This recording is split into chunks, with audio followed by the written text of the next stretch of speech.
Enemy of the state. An enemy of the state. Enemy of the state. Dank Podstash. You're listening to Enemy of the State's Dank Podstash. The Podstash is available on YouTube, SoundCloud, and everywhere else podcasts are found. Let us know where you want to listen, and we'll release there as well. If you want to help us improve the podcast, check out our shops at blackmarketmemes.threadless.com and dankpodstash.threadless.com. Links will be provided. Anything you buy helps us make the Podstash better. Business owners and creators, advertise on the Dank Podstash. Reach a larger audience, make more sales. Email us at dankpodstash@gmail.com for details. Washington State listeners, please check out Washington State Anarchists and Libertarians Facebook group. Help us expand the Agora face to face.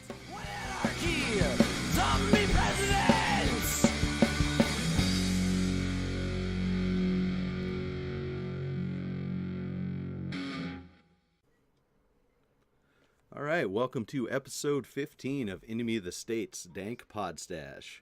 My name is Nick, and I'm here as usual with my co-host David. How's it going, man? It's going good. Happy to be here on another episode of this fine podcast. Indeed. And we're also joined by Hodey Johns of We Are Libertarians. How's it going, Hodey? Doing great, man.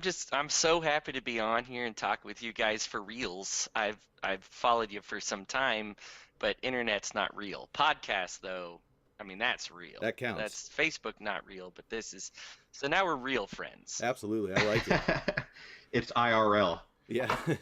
Yeah. No, we've actually heard each other's voices. I'm going to start asking you guys for rides to the airport and moving, and it's going to be great. Oh, well, I have a truck, so I'm used to it. Make your way out here to Utah, and we'll be fine pals. Sweet. Yeah. Well, it's not too far. Maybe someday. But why don't you tell us about you and We Are Libertarians? Sure. So I should preface this whole thing by saying I do not speak for an entire network, obviously. Sure. Chris Spangle is our founder. I am a host on the We Are Libertarians podcast. Do a lot of the dailies. I've been on the regular show. And we produce a lot of podcasts. You can find us, of course, on Facebook, but also at our main page at wearelibertarians.com.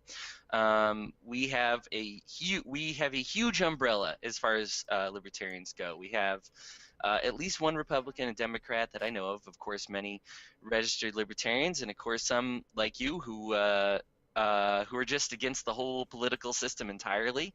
And we pride ourselves in just getting as many perspectives as we can, talking about as much as we can. Chris is really great about submitting everything that I've done without even listening to it first, and so therefore I can say we really have carte blanche to kind of say whatever we want and touch as many people as we can. And that's really our goal, is to just catch that wide net of people that are, you're going to love this, enemies of the state. Yeah, that's awesome. roll credits. Yeah. All done. Very good. Awesome little thing about We Are Libertarians. What about you? So me, I'm a CIS white male. I'm a WASP. Let's see. But of course I'm antisocial, so I'm just perfect for libertarianism. It's just made for me. No, I come from background. I actually studied theology at Liberty University. Was a big part of speech and debate. Liberty University we won 3 national titles in speech and debate while I was there, and then we took a break for 1 year after I was gone, and then much as I'd love to say I had everything to do with it, they went on to win another 3 state titles without me. But I got to be a part of a really great organization there. So speech and debate is really really what I love, really what I'm passionate about. I love talking about all sides of the issue. One of my favorite parts of speech and debate is that we didn't choose a side first. We had our side selected for us, and I got to debate. I got to come at it from a lot of different points of view, and you come to realize that there's somebody smarter than you that believes something different than you. And one of the things that I've always loved about the Enemy of the State podcast as well as, I mean, I'll just be specific about you, Nick, and David. My interactions with you guys online, you're very careful. I mean, you're flippant and funny, and I love all that stuff, but you will always you refrain from calling people idiots for disagreeing with you. And I think that that's something that has become a plague among the, we'll say, libertarian, liberty community, whatever you know, all Yeah. the minarchist, smaller government stuff it's become commonplace to call people stupid. Now, you and I mean, I know David and I specifically have had discussions in which we disagreed on a subject, but we did so really amicably. We did so with a good sense of humor. We see eye to eye on a lot, and I've always loved about you guys that you bring people in as opposed to cast people out. And that's, I guess, that I mean, and I know I'm bringing this up in the section when you ask me who I am. That's really a big part of who I am and what I believe in is drawing as many of these people in as we possibly can.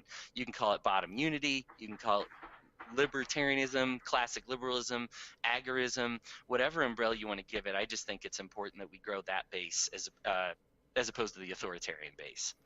Yeah, absolutely. I That's absolutely wonderful. agree with that. And yeah, we've had, pretty good discussions where, it didn't immediately go to the name calling and shit throwing that it is usual on Facebook. And that's nice when it does happen.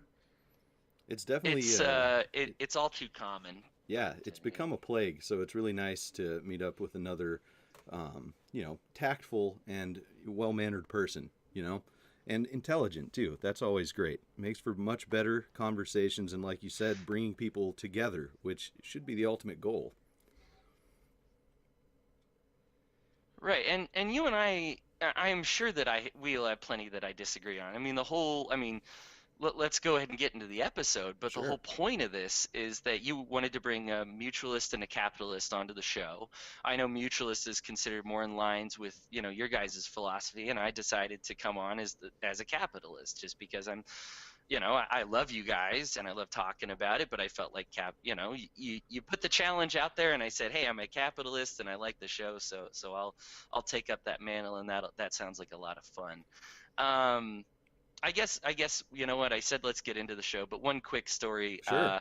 I have, so you know how Facebook at the end of the year, when you when it puts together like a collage for you of your whole year, the posts that you've Mhm. liked, your most popular stuff, and people that you've liked the most. So funny story, of course, I'm out here in Utah. It's Mormon land. My family is very, I don't know that they're all conservatives politically, but conservative lifestyles, very, very cis and white, just like me. And so we have, it said, oh, here's the people that, whose posts you've liked most during the year. And so I've got these pictures of these flowing temples and my sister-in-law and her kids and, my brothers and their nice yards. And then dead center, number one person whose posts I like, there's David with a big old blunt in his mouth. and so I've got this nice Mormon collage, and it's completely ruined. I can't share it with any of my friends. Good. Because there he is, and it put him right in the middle. Like there's no editing him out. I'm just like, and so so David and I have. I'm obviously a big fan of David. Apparently, I'm his. No, well, I don't know if I'm his number one fan, but I've liked more of his stuff than even like my family. And so, yeah, I'm sure. So that's kind of my relation. I don't know if there's more of a David fitting there, but that's spot for my that Facebook picture of David. That just sounds like the perfect, right Yeah. smack dab in the middle of everything. Ruining everything. It's my work here's done. Well, mission accomplished, at least on my end. I have it privately saved, but of course, my family can't see it. So, anyway, yeah. So yeah, getting into the capitalism thing. The definition of capitalism, Good according to place. Good place to dictionary.com, is an start. economic and political system yeah, in which a country's trade and industry are controlled by private owners for profit rather than by the state. The reason I want to start with that is because people tend to think of a lot of uncapitalistic things when they think of capitalism because of state control. Mhm. And I find I find capitalism when people call themselves ANCAPs. Now, I'm not actually an anarchist. I'm a minarchist.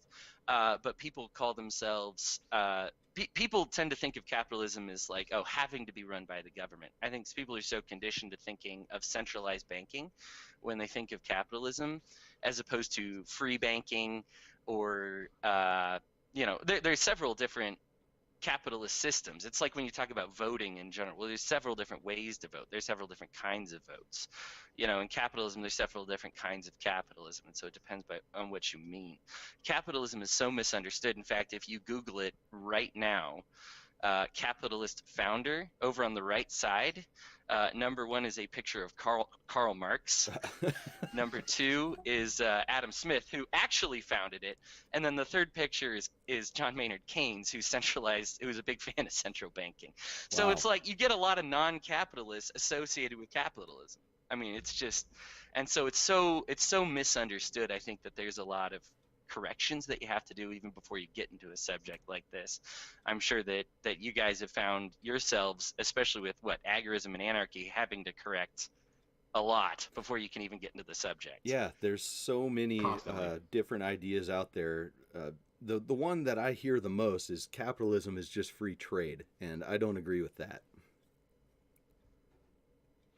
No, there's 6 legs to capitalism.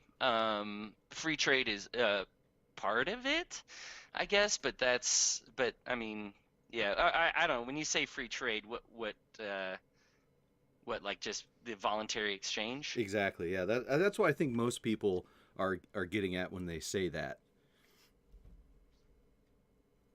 That's what I hear the most. Okay, that it's just free trade. Mm-hmm. Yeah, I mean, there's 6 different legs on capitalism. Now, I specifically wanted to come on the show and talk about the overlap that we have with agorism. Mm-hmm. So the agorist community is one that I feel needs to grow and needs to be like a hallmark. I only found out that I'm like recently an agorist, and I think that most people that look into agorism would probably find out the same thing, that there are things in their lives that they break the law on that they don't care that they break the law on. Our own so agorism, and you guys correct me if I'm wrong, you're the experts on this, but I've heard it's a system of counter economics. That is one aspect. Yeah, you guys say that's one aspect. Mm-hmm. That people say this is how anybody's taken economics 101. I'm sorry that you'll be sick because you've heard this term 1,000 times, but economics is the allocation of scarce resources with no alternative uses. Yeah, I get it, that little sentence there. If you've taken economics, I just made you throw up, but there it is again. And so when we think about counter economics, well, we have some people telling us how to allocate those resources, how to use them. Counter economics is saying you get to decide how to use those things, not some form of law. Sure. It's just allocation of resources. It doesn't even have anything to do necessarily with currency. Now, we bound capitalism so much by currency that's how we think of economics as a matter of money. But that's not even true either. It's just how resources are allocated. And agorists really lead the charge on that, because if you think of a lot of the agorists are out there planting illegal gardens that they can eat from, or saving illegal rainwater or something like that is in violation of the law, but that says this is a resource and I'm going to allocate it to myself or allocate it to those people around me. Mm-hmm. And I think most people would say that should be legal, right? Right. A lot of people would say that. They Absolutely. don't see why the law is involved in so many things creating the black and gray markets that a lot of people, like, I think that's what you're describing. You operate within the black and gray markets, sometimes unknowingly. So according to our own Department of Justice, the average person, this is not crimes, this is felonies. The average person commits 3 felonies every day, Mm-hmm. whether they know it or not. And so I think that, now, I would say 95% of those people have no idea they're committing their those felonies. And the other 5% are some type of agorists or saying, I know that this is the law, but I don't care. Right? I'm doing this anyway. Mm-hmm. Now, agorism is just not simply not caring. But it is saying, we have these resources and I'm going to allocate them how I feel. And so voluntary exchange is hallmark to it. The founder of agorism, hold on, his name is escaping me. Samuel Konkin. Konkin. Samuel Edward Konkin III. Thank you. Mm-hmm. Yeah. He accredited Ludwig von Mises, who is a capitalist, with the ideas that allowed it to form, right? And so I think that there is going to naturally be some overlap here because he himself accredits a capitalist with the ideas that form. Now, even though much of his community now might not identify as capitalist, that doesn't necessarily mean that we should be disagreeing it more, I guess, that there is, maybe that's how it's evolved, but I don't see any reason that capitalists can't be agorists. And I'm aware that the community kind of disagrees with that, but that's kind of the way that I see it. I guess to get further into it, we'd have to talk about the individual legs of capitalism, but I guess real quick, have you heard me say anything that's totally inaccurate before I continue? No, you pretty much hit the nail on the head with most of it. It's very informative for the listeners, but I've seen a lot of people saying that capitalists can't be agorists and agorists can't be capitalists, and I think that's false for the reasons that you stated. And I think it's a good middle ground and bridge point for a lot of people. That's at least what I try to use it for, is trying to bring people together. Like, look at this. We can all do this and agree upon this, at the very least. Yeah, I'd say the ultimate goal agorism is to reach the agora, right? To reach the fully free market. And people like to, opine on whether that's going to be capitalist or, socialist heavy. And that's one thing that I think is just an argument that gets in the way of reaching it. Because we're going to find out if we ever get there, if any society after us ever gets to a fully free market, what works. Yeah. Spot on with all of that. And I think agorism needs to, I think more people need to realize they're agorists. And I think the reason that that's important is because I think that's the biggest umbrella, because it is not an end game. Most of the time when people hyphenate themselves, they're talking about an end game. Mm-hmm. Agorism is actually a system of change. Yes. Right? And so, and system of change. So people when you think of Martin Luther King Jr., his big moments are usually talking about the kind of change. I took a class when I was studying theology about, because we studied his works because he was a reverend, and he talked about types of change. For every one sentence Martin Luther King issues about the change he wants to see, he has 9 other sentences that talk about how to achieve it. So that lets you know, when we talk about importance of how change comes about, it's so much more important to talk about how to make that change versus just what that change is. Yes, people need the picture of the end game, but it's utterly useless unless somebody paints the picture of how we get there. Absolutely. Right? And so this is where agorism really steps in and saying, look, let me guide you. And the thing is it can guide ANCAPs, it can guide minarchists like me, it can guide just full-blown anarchists, it can guide libertarian socialists, it can guide just socialists. It's one of those things that can unite all those people together to say, listen, we are sick of this, let's start acting like it. It's a lot of civil disobedience. It heavily draws on peaceful protests, right? All of the points listed, according to Konkin, in the list he makes of counter economics, is all mutual and it's all nonviolent. Mm-hmm. Now, there's some of it you might not participate in, like prostitution or arms smuggling or something like that. But if you carry fruit across state borders, that's a felony. Yeah. Right? Yep. Sorry, what was it you just said? I just said some might not participate in those. It's just a little quip. Right. Yeah, some. We're not going to, we ain't naming names, David. Don't worry about it. But hey, subscribe to my premium Snapchat. But you realize that freedoms for some of those people is so linked to freedoms for all of those people. Look, I'm an uptight, Mormon guy. I'm aware that I'm fighting for a lot of rights that aren't mine, right? That aren't things. I'm not going to participate in prostitution. I'm not participating in arms smuggling. Even if those things became legalized, I probably still wouldn't take advantage of those things. But then you realize certain things, like carrying fruit across state borders is a felony. There's stupid reasons for it, but it is a felony. Might I do it anyway? Well, I want a healthy snack and I'm driving to see my family in Colorado, so I might have some bananas in the car. Most police officers have no idea it's a felony, so I'm probably okay, but it is a felony. And because I know it, I have to intentionally say I'm going to do it anyway because I should have that right to carry fruit across state borders. Dumb felonies like storing rainwater, like collecting stamps, and where you collect those stamps. Things like drawing pictures on currency.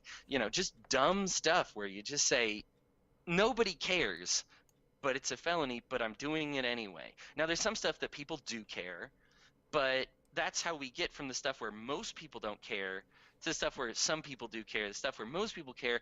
Everybody just has to let it go and just say, look, we're developing a market system. We're going to have a market economy where if you want it, you participate in it. If you don't, then you don't participate in it. And just because I'm the type of guy that won't participate in a lot of stuff that's illegal doesn't mean that the stuff that is illegal is any less important.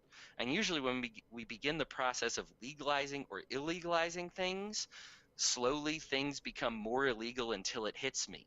So just because I'm on the top of that pyramid looking down laughing at the people that have had their lives criminalized, it's only a matter of time before something hits me.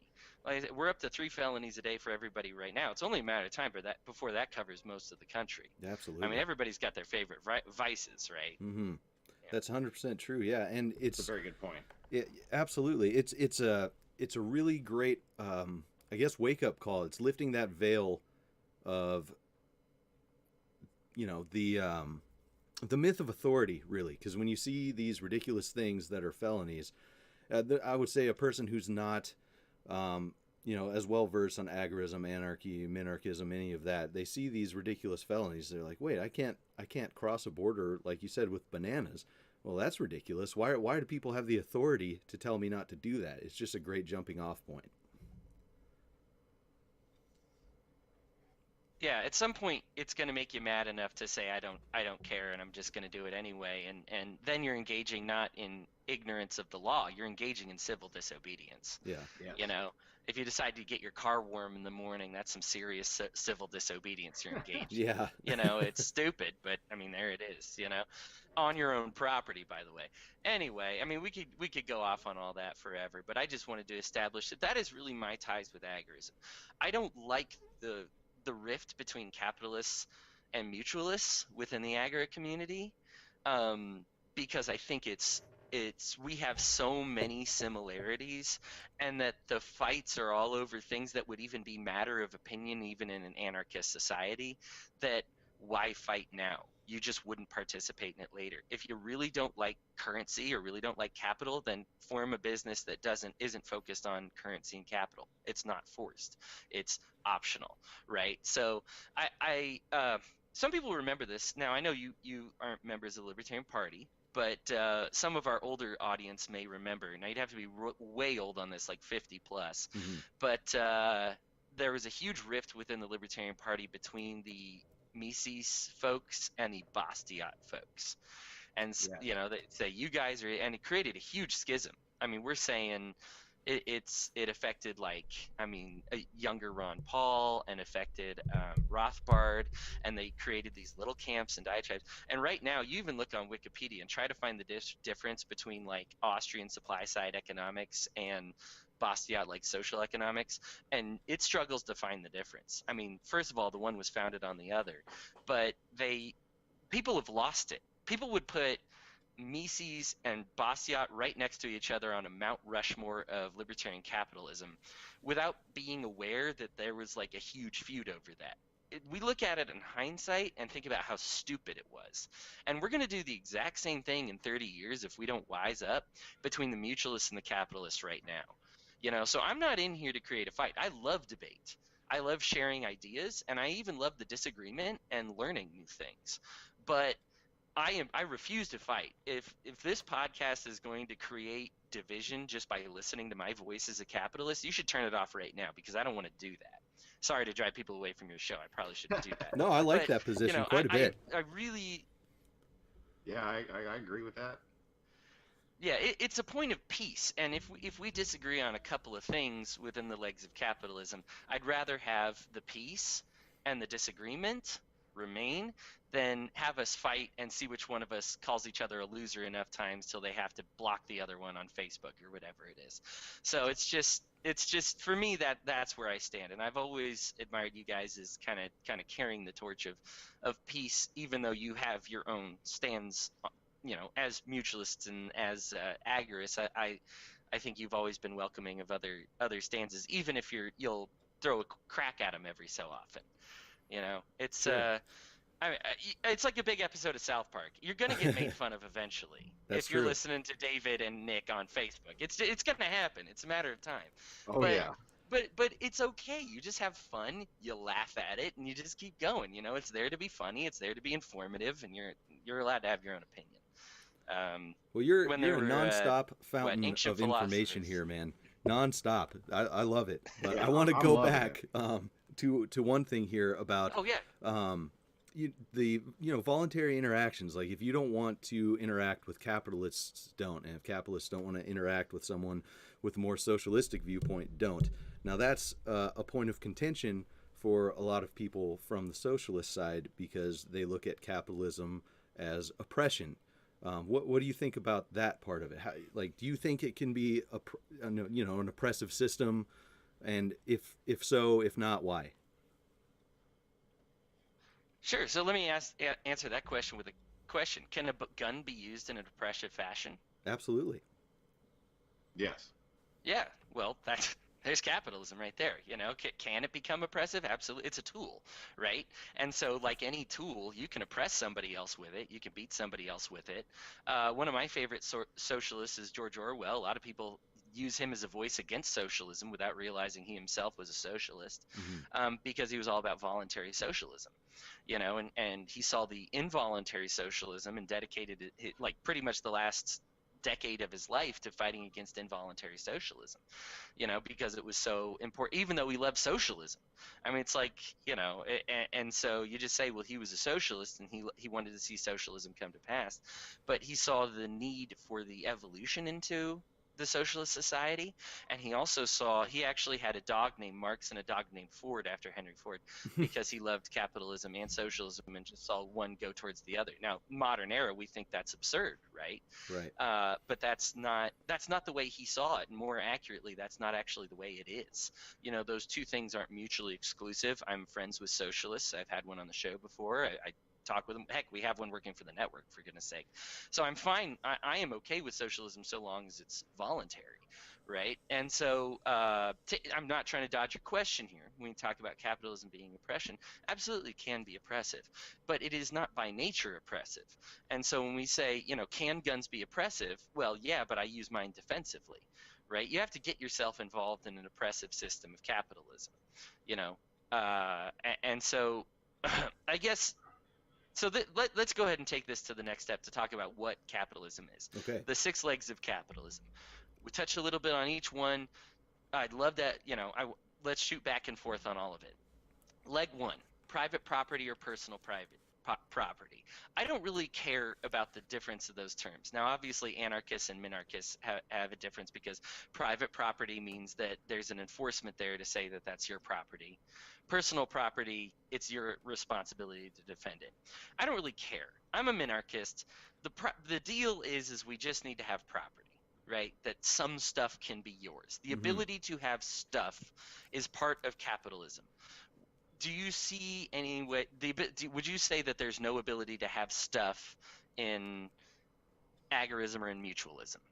No, there's definitely ability to No. have stuff. Yeah. There. All right, so we're in agreement. Leg 1. Now that's probably our biggest dividing point. I know we're glazing over It is. but that's going to be the biggest dividing point. After this, it's all downhill. I feel like this is mutualism, like tap-ins in golf terms goes. You know, the rest of this is pretty simple. Property is divisive. I understand, because you either say, oh, there's either a state there to defend your property or not. Look, capitalism is just saying property, the ability to have stuff. We can talk about later if it's private or personal and have that debate, and I'm sure we could fill hours talking about that. I know I could. But the importance is the ability to have stuff is essential to capitalism. Right. Okay. Leg number 2 of capitalism, accumulation. That means you have the ability to make a profit and not just trade sideways. Right. Okay, would you say that that is something that mutualism forbids? Well, I wouldn't necessarily call myself a mutualist to begin with. I stick with just anarchism, and the next guest will be telling us more about mutualism. So I couldn't tell you with mutualism, but I don't see any problem with that with my worldview. I agree with Nick. I don't know enough about mutualism to really stand on that to make a statement. It's hard for me to get information out of mutualists sometimes on Facebook. They see that I hang out around a lot of capitalist types, and then they're like, nope, don't want to talk to you, which makes no sense. Mm-hmm. Which is funny because I think the public perception is there's more mutualists in the agora community than capitalists, right? I felt like I was one of the rare ones. Yeah. Yeah, and I can see something a little bit from their perspective. You know, the accumulation they would more call it hoarding. I would say a lot of them, and that's wrong. And you know, not sharing with the community or people in need, that makes it a problem. Sure, and let's be clear, and I'll be honest about capitalism. You can hoard stuff in capitalism. Right. You know, if we talk about, leg 1, property, that leads directly into accumulation. Yes, it does. How much property can I have? Is it actually my property? How much of it is mine? How much is to give away? Mm-hmm. Now, of course, these other legs are going to come and fix this stuff to say, is there really an advantage to hoarding it? You know, right? There really is not in a true capitalist society. Now, we're used to a broken capitalist system that's been completely centralized by the government right now. And so when we think about it, we think of the government kind of mandating what you are and are not allowed to have, and how much of it you can have and what you can do with it. And of course, taxes is the biggest way we limit accumulation. You know, a lot of broken things. But in what we call the free market in the agora, you know, we are able to acquire. Right. You know, the difference between and I don't want to speak for mutualists. I'm just now finding out you guys don't necessarily call yourself mutualists, so I'm sorry for lumping you. Yeah, I'm sorry for lumping misleading you in there to begin with. I had just assumed. No, you were not. I honestly just assumed because so many within the agora community were, and so many people love you guys within the community. It makes sense. Yeah. So yeah, I'll take that branding. I retract that statement from earlier. You No guys worries. Can do whatever you want. So the ability to make profit, not just trade sideways. So the way this is different in and I'm not going to say mutualism because, like I said, I think mutualism and capitalism actually can go hand in hand. They just often don't. But if I make a profit on something and it's not just a side trade. So when we say, hey, look, this is a cow is worth 5 chickens. You know, that's a side trade to say, well, we just generally say that they're worth the same amount and we're going to swap each other. But then somebody can say, oh, well, I'm going to give you this cow for 4 chickens because I'm going to deliver it to you from across town. Okay, so this guy's delivering cows. He's able to accumulate, you know, or I guess what if he's trading the cows? So let's say 6 chickens. Yeah, 6 Sorry, I chickens. went the wrong way No with worries. that one. I want 6 chickens for this, but I'm going to deliver this to you. So that's my service trade, and that's how I'm going to make the profit. Even though they're worth the same amount, I'm going to make a profit because I'm going to perform a delivery service. So this is one of the ways that accumulation happens, is that they say, well, this guy's getting more chickens than what he actually gave away in cows. Well, yeah, but that's because he's also providing a service with it. Now, would Right. you say that's against anything in anarchy? I'll ask that. No. No, not at all. Okay, same page still. All right, the next one is wage labor. Now, I am heavily against wage slavery. I actually don't believe that I believe in more of a system in the free banking system where you are not paid by hour, but you're actually paid by percentage of your company's intake or Okay. profit. Now, that's what I want to see. That's unfortunately not doable in our current economy, but that's what I'd like to see. So I don't want people to get conflicted wage slavery and wage labor. This is just what wage labor is the ability to make money based on your work, or the ability to, I won't even say earn money, the ability to earn something based on your work. Right. Would you say that that is not in keeping with something anarchist? No, I would say that sounds a little mutualist. Right. Right. We make an exchange. I agree to work for this, and I agree to get this in return. Now, my ideal form of capitalism, since we talk about ideals a lot, right? Let's be honest. Now, Yeah. I know that this isn't something in the immediate horizon, right? But since we're talking with people that want to see a world set free in their lifetime, and a couple dreamers like yourselves, let's go ahead and dream together. If you're listening to this podcast, let's face it, you're a dreamer, right? You talk about what you want to see in the world. So for me, as a capitalist, what I would love to see is to go back to a place where unions actually have more power to represent people. If you think about it, if you're a cook in a restaurant, well, you deal with a lot of the capital of the restaurant. Capital is, boy, we should have defined this first. Capital is just something that helps you be useful to your craft, right? So the capital for a cook is going to be like raw foods, right? So if I am working with a lot of raw materials and I'm turning into something more valuable, carrots, flour, and water and salt are not worth very much, but a cook can turn those into something that's more valuable than the sum of their parts, right? And so what they say is, well, that person's responsible for this percentage of the company. Representative should be there for him, or he can represent himself to say, hey, look, I deserve this intake. Right now, because we have a wage system that says we'll pay you this by hour, that's really slavery, because what it is, it's actually you're actually making a lot less than what you would have made ordinarily. So when we were listening to Mike on the last show, when he expressed I know he had some shame about working at Walmart, and he really shouldn't have. The thing is, in a system, in a true capitalist system, they'd be talking about him getting a percentage of Walmart's intake, as opposed to just X dollars per hour. Right. X dollars per hour is very beneficial to Walmart because he's expendable, but it's not very beneficial to him. And so in a true capitalist society, he would actually make a percentage of what that company's services are, right? Now, it would work differently. Some people don't like being lumped as a collective, and this is what we called artisanship, to be like, well, everybody's making shoes, but I'm making awesome shoes, right? And I want to get paid for my extra work or my work above the norm. And that's part of it as well, and that's part of the personal negotiation as opposed to collective negotiation. But this is what wage labor is. It's just the ability to make money or to earn something based on your work. So we're still on the same page here? Yeah, absolutely. We're still good? That was an excellent explanation of that. Okay. It absolutely is. I'm enjoying listening to this. I'm learning a little bit too. Oh, good. I'm almost at the end of this discourse. We're through the first 3 legs of capitalism, so we're about to have a little more back and forth in free time. But sure.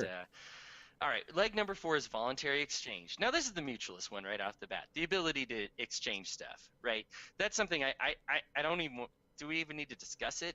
I think that's pretty self-explanatory, and I think everybody would be on the same page there. I agree.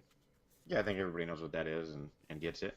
Okay, so people now inherent in that is that we evaluate our own stuff, right? And so, can I get ripped off? Yes. In a capitalist society, I can get ripped off. However, I had control in getting ripped off.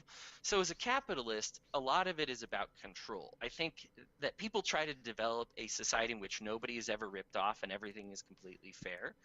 I think that's fair to think about, but at one point you'll have to put people in charge of saying if somebody got ripped off or not.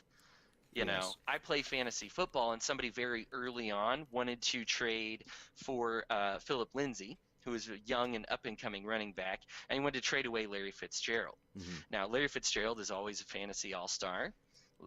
Philip Lindsay was a big unknown, and the voters declined for that trade to happen because they said, oh, this guy's just getting ripped off. Well, it turned out that this year that Philip Lindsay was worth a lot more than Larry Fitzgerald.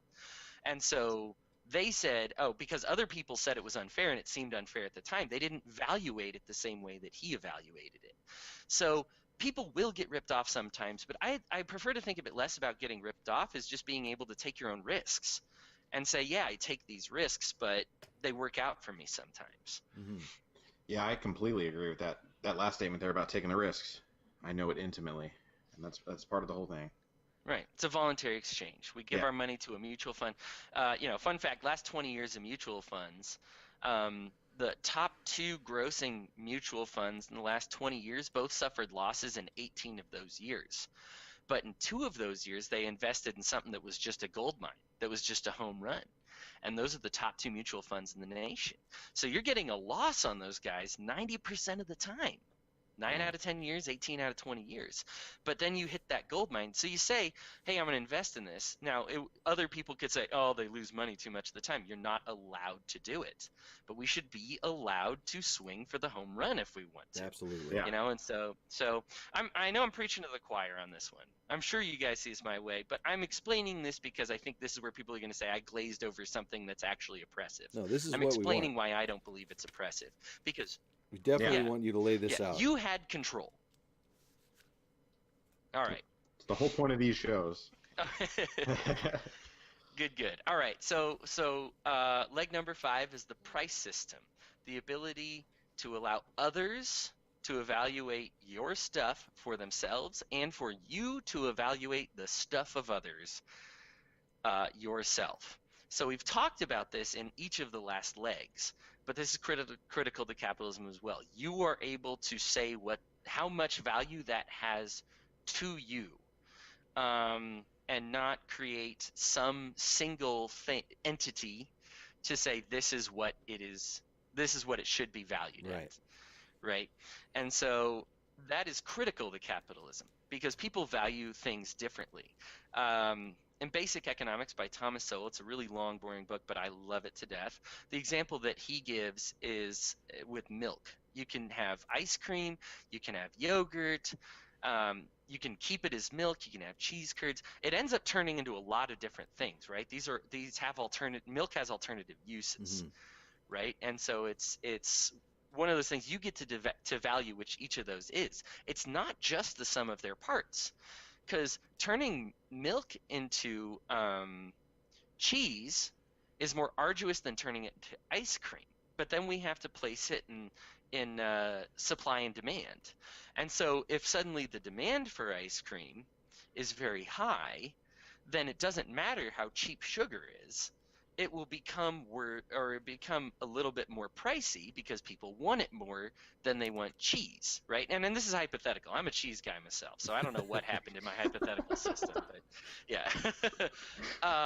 But if you say, well, cheese technically has more stuff. This was what happened in the Soviet Union when they tried to fix prices, is they just said, well, this is the problem with this is, everybody's placing ice cream value too high and cheese value's too low. Cheese should be more expensive.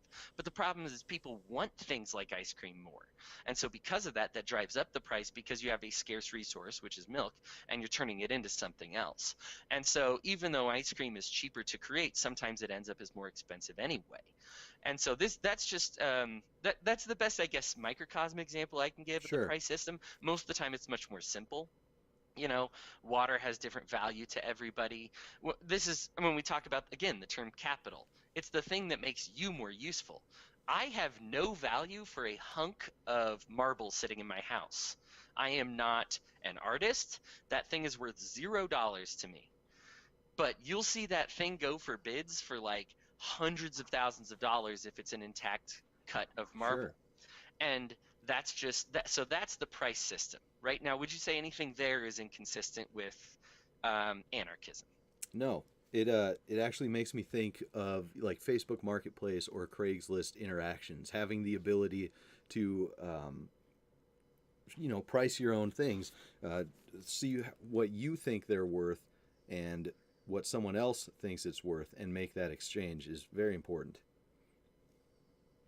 It absolutely is. I deal with a lot of things where I wish I made more money off of it, but because of, things, in the markets, there's too much product, etc. Like I have to lower prices because nobody's going to buy it if I sell it too high, And you're not going to make the So, exchange unless you think you're getting a deal, and the other person in the exchange is not going to make it unless they think they're getting a deal. yeah. Bingo. I mean, one of the best places that I can think of. One of my favorite stores on the old interwebs is blackmarketmemes.threadless.com. You should visit. It's awesome. I mean, and I know, and it's funny because and this is why one of the things that I love so much about you guys. Again, there's you got the ANCAP flag on there. We got the Agorist flag. We all kinds of beautiful designs on there, and that's going to be worth different things to different people. Now, if you've made 100 shirts of each and only 10 Agorist shirts go, but all 100 ANCAP shirts go, well, you're going to start producing more of one than the other, Exactly. because that's just the way these price systems work. You may even price them differently if all of a sudden you say, well, I'm having trouble getting rid of these. Mm-hmm. I already made the shirts, so I need to get rid of these, so I'm going to price them down or put a sale on them or something to get rid of them. Now, I can't imagine that the thin blue snowflake is doing badly, but if for some reason it does, if for some reason that design isn't selling as well as it should, then all of a sudden, if you've got the shirts made, that the price is going to go down on those. Now, in a non-capitalist society, that shirt would be worth the same no matter what, and it would be worth the same as any other shirt. But like you said yourself, as I guess I can say business owner, right? This is your business we're talking about? Sure. I do it through another company, through Threadless right now, but anything you buy from there goes towards me doing it all on my own and having that control over everything. Because right now I don't have the control I'd like over my products and things like that and pricing, but eventually I will. Sure. And so this is where we get into the profit part of the pricing. Is I am not only, when I buy clothes from you, I'm not only buying to the clothes. Part of me also wants to see you start your own website, start your own business. I'm sorry if you're a CEO on Threadless and you're listening to this right now, but these are the plans, right? This is what we want to do. They'll be okay. This is what we want to move into. Yeah, he'll be okay. Now, here's the thing. So in a non-capitalist society, that shirt has to be worth the same no matter what. It has to be worth the sum of its parts, and you cannot, you're not supposed to make a profit on this, right?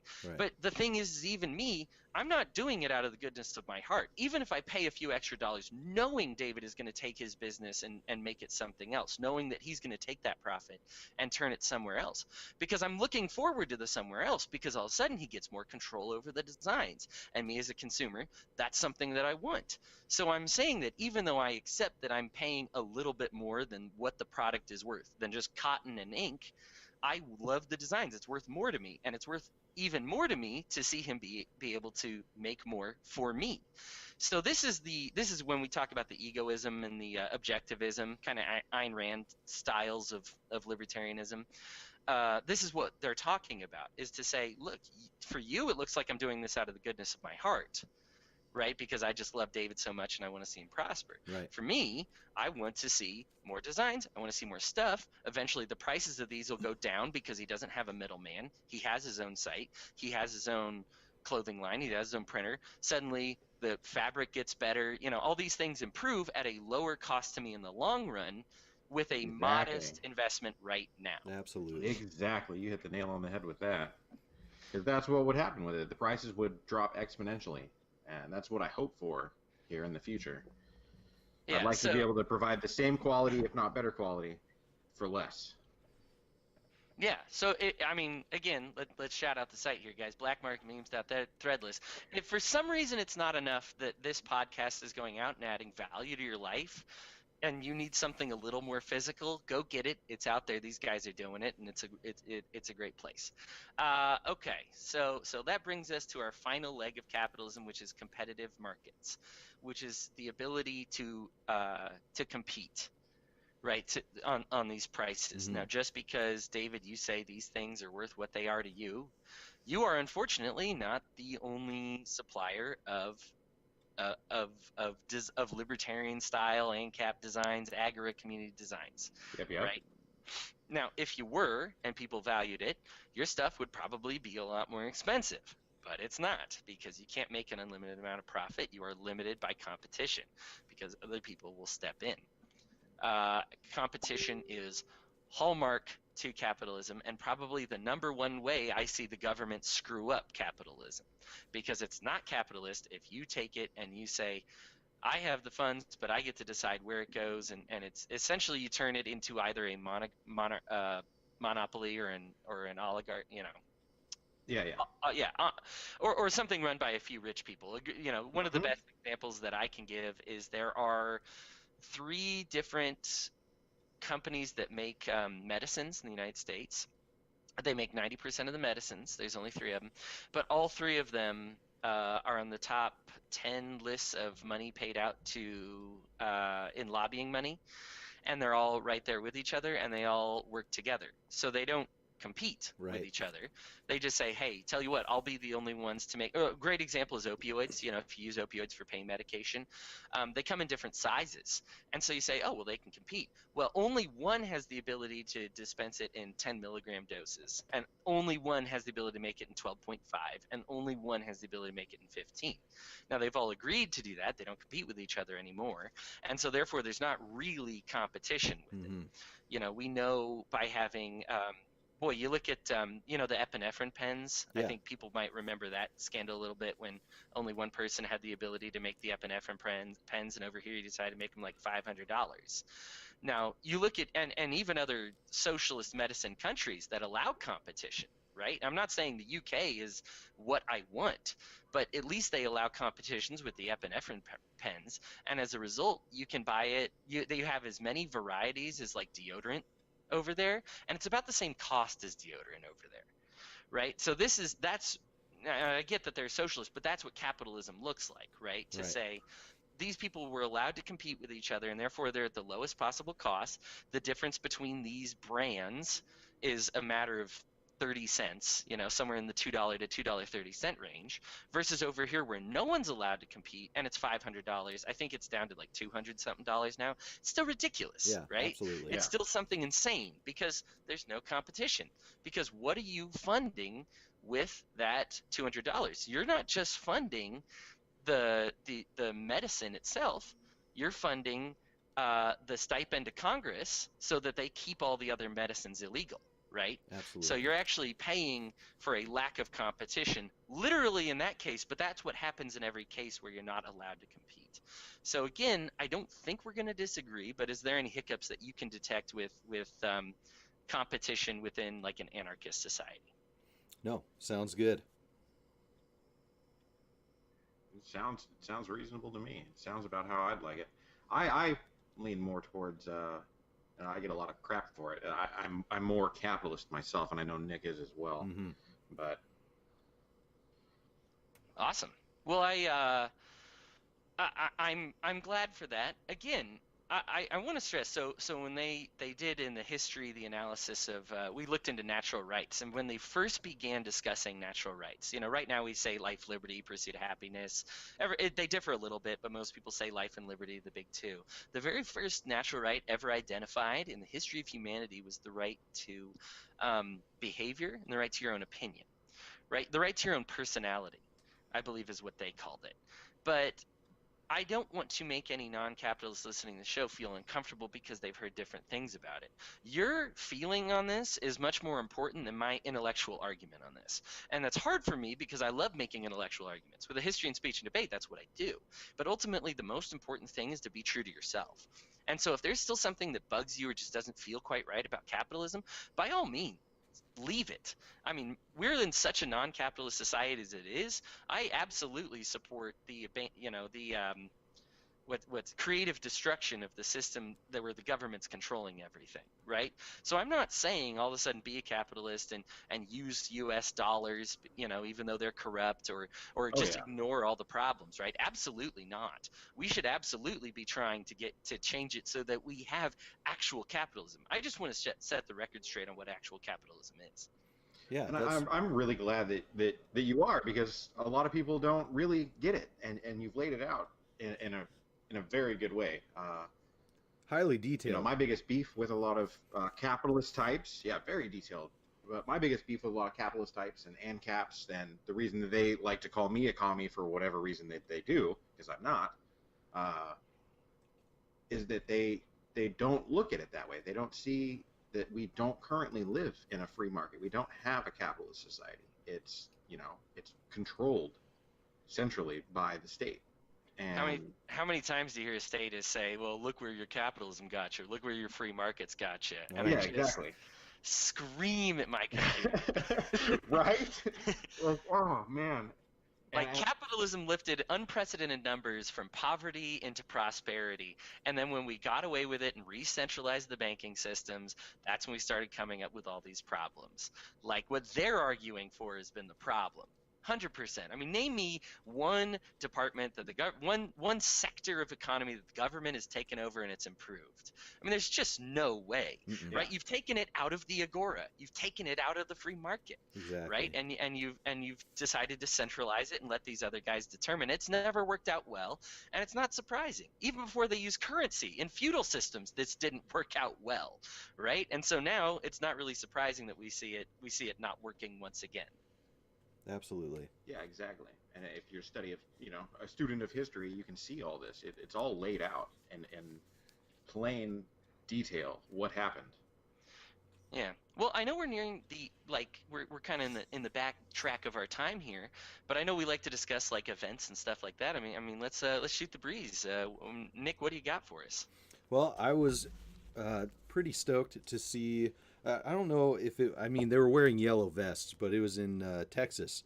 And I believe it was the Sons of Freedom group brought the guillotine that they made to a demonstration for jurors' rights. And I can't remember if that was on the steps of a courthouse or what exactly it was. It was a government building. And I just thought, bringing up yellow vests again, and the point that it's not...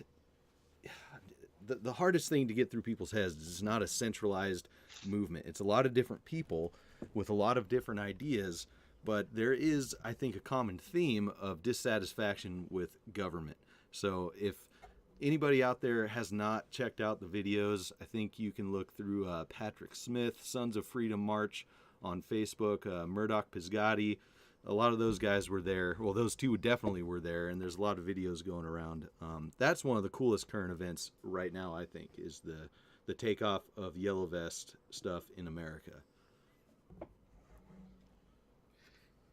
Yeah, I wish I could have been down there and joined them. It looked like a good time. I believe they went to the courthouse, and they were talking about jury nullification and things like that, and actually got it on the news, got the news talking about jury nullification, and that they were tired of, I believe the news said that they were sick of government overreach, which is a real simplified statement, but it is what it is. Sure, jury nullification is it's a matter of information. It's just something that they repress by information, because what it is we have the right to say that yes, this person broke this law, but the crime is, the punishment for it is way too much. So we say, we nullify your punishment. The issue with jury nullification is no one's allowed to tell them that. Mm-hmm. Exactly. While they're being a juror. That's ridiculous. That's a whole part of the legal system that you're not allowed to know.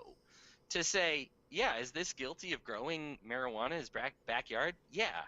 But let's face it, that's not worth 15 years of his life in prison. Right. That's something that we can say no. If the jury were to know that every time, can you imagine the revolution that would happen with criminal justice in this country? Sure. I mean, we have the most in the world. We have the most adults in chains, right? I mean, we just, we're the world leader in keeping people in jail for doing stuff that didn't hurt anybody. Yeah. And if you really hate marijuana so much, think of it as carrots, because most of the time growing carrots in your backyard is also illegal unless you give it to the government first. So is that worth 15 years of your life in prison? Absolutely not. 100%. And it's it's one of the biggest takeaways keep... from their march that they were very happy about was that they got this on the news. And I thought that was a major high point as well, because that's been, I guess, kind of a point of contention. It's like, why are you doing this? Why do you guys want to put on these yellow vests or whatever you want to wear? It doesn't really matter, and go out and do this. It's not going to change anything, is what I've heard a lot. And that's absolutely not true, because it's an amazing opportunity to get ideas of freedom out there for people to see. And this is clearly working. It's out there. Something is happening. So I don't want to hear that anymore, that it's not going to do anything. Yeah, that's the point is not to go out and suddenly create some revolution or something. You know, it's to get the information out there. Look at what the Yellow Vests in France have done with just getting information out there and getting their grievances heard. That, you know, it may be temporary, but it's something. I think we all hear of things. What we say, 98% of the country would be outraged if they knew it. Yeah. Right? In France, they finally said, why don't we get the 98% to just do something about it? To just stand up and say, no, it's outrageous that I should have to ask. I mean, let's go gay marriage, right? It's outrageous that I should have to ask anybody who I should marry, or who I can marry, who I can't. It's outrageous that I have to ask for someone's permission to enter in a contract with somebody that is voluntary on both ends, right? And so you just have enough of it by saying, oh, you know, we've legalized it here, we've legalized it there, you know, and individually. I mean, now we're to the point where we think we've got success because the government's supposed to approve most marriages now, but why do they have to approve it at all? Exactly. Yeah. It's lunacy. And so the thing is we know 90% of Americans probably agree with us that banning such a thing is lunacy, but we need them slapping on that yellow vest and getting out there and showing it, you know. And this is something. This is again why I think agorism and the yellow vest go hand in hand, Mm-hmm. because you just say this is finally. I mean, in France they united the far right and the far left. I mean, people that I would disagree with on most issues, but they said, look, let's just keep it to the stuff that 90+% of us are really irritated about, and get some change done on that first, and we'll work out the details from there. You know, we've had about as amicable, I think, a conversation as somebody can have as like somebody who's a minarchist with people who are anarchists, because I just see so many areas of overlap. We could spend 8 hours on these little minute details we disagree with, but why? Exactly. What will that accomplish? Ultimately, I think joining arms with you, whether it's under the flag of Agora or in a yellow vest at my courthouse, getting on the news, talking about what, you know, jury nullification, getting information out on TV is so much more important than these 8-hour tirades about how you're an idiot because you think this. Yes. Yes. And those tirades only serve to, you know, help the state. That the division between us all only helps the state. If we can't come together and realize, you know, we're sick of it, we're sick of the overreach, we're sick of, you know, whatever it may be that they're doing, it only serves the government. And That's coming from people like you and me who love the debate, right? Yeah. Yeah. I love the debate. I'm not about limited government. You know, you've seen me go at other people about it, and we've had discussions ourselves. Like, I'm not about that, and I don't want to use those tools. But at the same time, I can recognize that we both have a very similar end goal, and we both hate a lot of the same things. And actually speaking with you today and listening to your points makes me a little upset at myself for not listening a little bit more in past interactions. It's well, I mean, it's Facebook, and you've got, I mean, I'll see something, I'm like 800 people commented on this, and I'm like, well, I'll make it 801 and throw my 2 cents in here, but you usually are pretty good about making time for me, so don't worry about it. No, this is great. This has been extremely productive and, like you said, amicable and extremely informative. Holy shit, man. You can just spit the words out there. It's very impressive, and I'm super glad that you came on the show. We'll definitely have to do it again because, like you said, there's hours and hours and hours of information out there. But this is just a wonderful common ground and informative show that we put together here. You've put together. Well, no, man, I appreciate you guys having me on. Like I said, I've been a big fan of the show. I learn something every time on the show, too. One of the things that I hate are people that, like, oh, I'm a master debater. Like, I don't hate Ben Shapiro, but, like, the people who kind of, like, try to make their mold after him is to say, oh, I'll just own everybody with facts and logic. Right. There are more facts in this world that can fit in your mind. Mm-hmm. There's, like, it's just way too much. So when I listen to the show every week, I learn something. And I find that the truly intelligent, you know, the top people in the IQ test of all time, they're very ideologically different. You've got 10 different religions and 10 different people. You've got 10 different political philosophies among 10 different people on that top 10 list. But all of them are open to new information. right? And so that's the most important thing that we can do. I find that it's not knowing the most, it's being open to the most that really makes you the smartest. True Darwinism is not survival of the fittest, it's survival of the most adapt to change. And so if your philosophy is not pliable, that's not tenable with survival. That's something that you can force down people's throats for a certain time, but it won't outlive you when you're gone. And things like, you know, agorism and conversations like this and the minds and hearts that we change, people will take back to their families and talk about it, and that will outlive us when we're gone, because we didn't do it oppressively, we didn't force it on anybody, we simply offered it up and saw who took it. You know, so I would rather be part of little small movements like this that make an actual difference than anything big in government. You know, I just oh, and you said you want to do this again. We will do this again. Yes. You will both be on the show for We Are Libertarians, and I'm looking forward to having you both on. Most of my audience has never even heard of agorism.